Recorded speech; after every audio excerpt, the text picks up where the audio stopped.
Hello, welcome to Steve McDonald's Crafting. Now, what I'm going to do today is, I was given these, and I think they were for index cards that really nobody ever uses anymore. And I was given them because, if not, they were just going to be thrown away. And I quite like them, and I think there's enough plastic and rubbish in the landfills and things at the moment without adding to it even more. And they open up quite nicely. They're not a bad colour. What I thought I would use them for is for these. These are the coffee things. I thought what people could do was they could have one that has the coffees in them, rather than having a box on the side. And the other one could be used to put these in once they've been used, ready for recycling. Once that gets full, then it could be just recycled. But at the moment, they're a little bit dull and boring. I'm going to open up Cricut Design Space. I'm going to have a look through, and then once I've found something that I like, I will show you what I've got. Well, I've got my image now put up. I've made it the size that I want it, and I've also changed the colours. That's fairly easy. I didn't realise how easy it was. All you do is go into this particular cut here. You go there, and you just change the colour. Now, this will be cutting on 3 mats because there's 3 different colours. Just going to send it to make it. This is the basic black. I've got my black vinyl.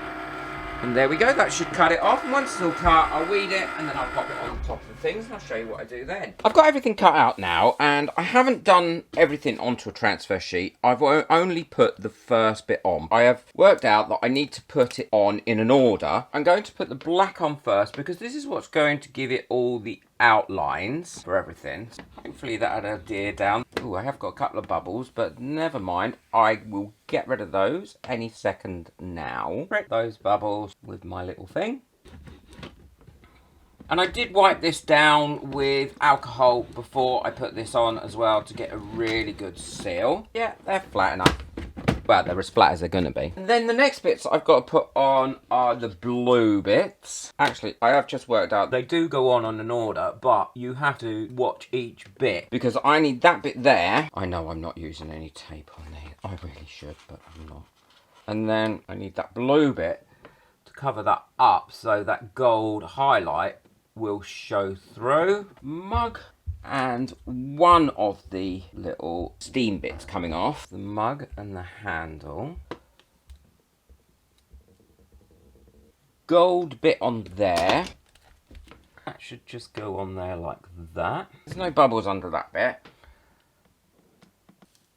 Blue bit here, because I need that to show through it. Let's put this one on first. It's like a jigsaw. That one's on there. And then I need this one next.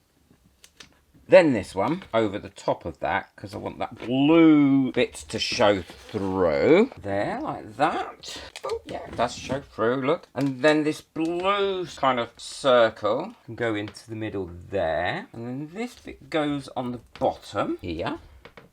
Like so. Then I've got the other half of the mug, which just fits into there. And then I should just have the 2 top bits, and I think that's done. There we go. I'm going to decorate this one very similar sort of way. I'll show you what they look like finished. Just something as simple as that really has upcycled these into something that's going to look quite nice. But these are finished now, and I'm really pleased with them. I've put the recycling insignia on the front of the empties and a nice steaming cup of coffee on the front, with the coffee machine and a bag of coffee. And then inside you can either fit in the box like this, and then when you've finished it in your machine, chuck your empties in there for recycling, or you can pop your coffees in and get a lot more in there. I think these have come out really well. They'd look great in someone's kitchen, near the coffee pot, in an office, or in a little cafe as well. These were going to be chucked out. I hate things being chucked out, so I think this has upcycled them really well. Let me know in the comments what you think of them. Really easy to make. This Cricut is an absolute godsend. I would recommend any crafter getting one, despite what I said in my first video when I used it. Don't forget, hit that subscribe button, and please ring that notification bell, and also hit that thumbs up button. It really does help my videos get out there. If you'd like to buy me a coffee to help me save towards my 3D printer, which is combined with a laser cutter, then the link for that is in the description below. Anyone that buys me a coffee gets their name on my coffee board. It really does help support this channel. Take care, enjoy your crafting, bye.